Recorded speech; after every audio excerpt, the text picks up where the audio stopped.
Bonjour les enfants. Aujourd'hui, je vais vous raconter une histoire écrite par un auteur professionnel, un ami de Lire et faire lire.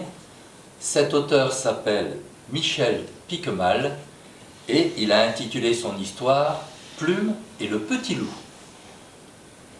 Les chasseurs avaient mis des trappes dans la forêt afin d'attraper des bêtes sauvages. Mais ce matin-là, lorsqu'il en acheté est venu les relever, il a trouvé au fond du trou un jeune louveteau. Il s'apprêtait à le relâcher quand son fils Plume, qui l'accompagnait, lui a montré la jeune bête qui boitait. « Regarde papa, il a la patte cassée, il faut d'abord le soigner. »« Mais c'est un loup mon fils, il n'est pas fait pour vivre parmi les hommes. » Plume a tant et tant insisté qu'il a fini par repartir vers le campement avec son bébé loup dans les bras. Aidé de grands pouvoirs, le vieil homme médecine de la tribu, il lui a fait un bandage à la patte, tandis que le louveteau couinait et cherchait à mordre. Puis, avec des piquets et des branchages, Plume lui a construit un petit enclos tout près de sa tente. Ce sont les chiens qui n'étaient pas contents. Ils ont aboyé pendant des heures, et Plume a eu bien du mal à les faire taire. Pendant ce temps, le louveteau se terrait dans son enclos, avec des yeux effrayés. Ce n'est que la nuit tombée, lorsque le campement est redevenu plus calme, que Petit Loup a accepté un peu de nourriture. Du bout des doigts, Plume lui a tendu des lambeaux de viande qu'il a déchirés de ses dents pointues. Les jours ont passé, et le louveteau s'est habitué à l'enfant. Il joue avec Plume, comme jouerait un jeune chien. Sa patte s'est guérie, et ensemble, ils vont même se baigner dans la rivière et courir dans la forêt. Mais le soir, quand la nuit tombe sur le campement, le louveteau devient triste.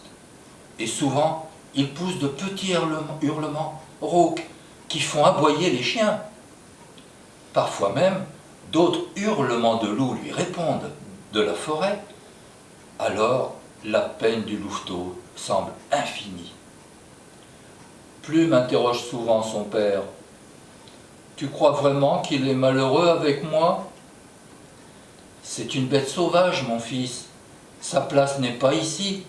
Un jour, il devra te quitter. » Et les yeux de Plume se remplissaient de larmes. Une nuit où la lune brillait dans le ciel comme un cercle d'argent, le louveteau s'est mis à hurler d'une voix rauque et grave, une voix qui semblait pleine de tristesse. Et quand Plume est sortie pour le consoler, la jeune bête ne semblait plus le voir. Et l'entacheté est sorti lui aussi, drapé dans sa couverture.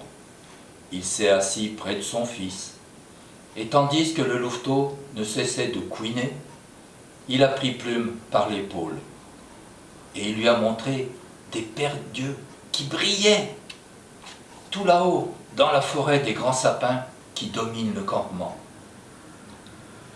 Ce sont ceux de sa famille, ceux de sa bande, peut-être même son père et sa mère. Ils sont venus le chercher. Alors Plume, le visage noyé de larmes, a ouvert la petite porte de l'enclos, et le louveteau s'en est allé, poussé par un instinct qui l'appelait vers les siens.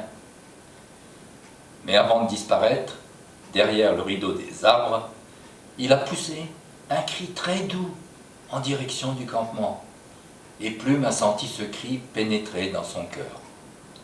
C'est comme une langue douce qui lèche la main, c'était l'adieu d'un ami éternel. Et les doigts serrés dans ceux de son père, il est rentré sans un mot dans la chaleur de la tente. Au revoir mes enfants.